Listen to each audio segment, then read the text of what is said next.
In the previous section, we were talking about measures of center. Now we're going to be moving on to talking about measures of variation. Right? In particular, we're going to focus on 4 measures of variation. There are more, but we will focus on these as they are the most common measures of variation.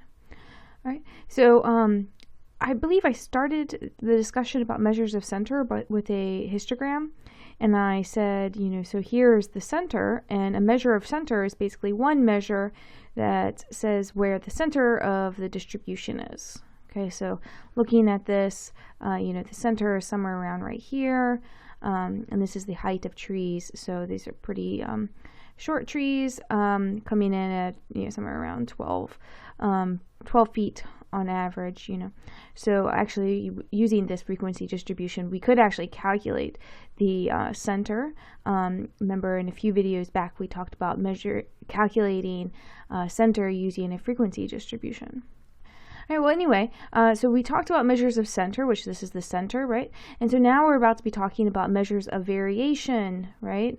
And so you can think of this as the measure of the spread of the data. Okay, so how spread out is the data? That's what measure of variation tries to address.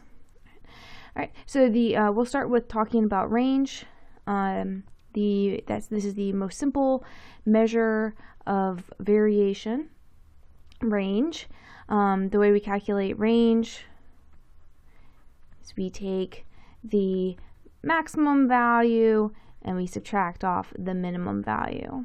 Okay, so I have this data here. This represents the number of phone calls taken per day for a random sample of 10 people. And so let's see, what's the highest number we have here? It looks like 7. And the lowest number is 0. So the range for this data would be 7.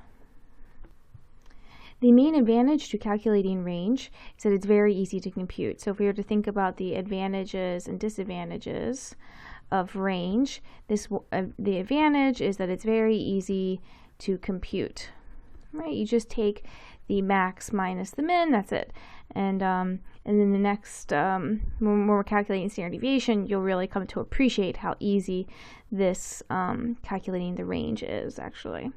Okay, so then the disadvantages to calculating the range as your measure of variation is that it is very sensitive to outliers, right?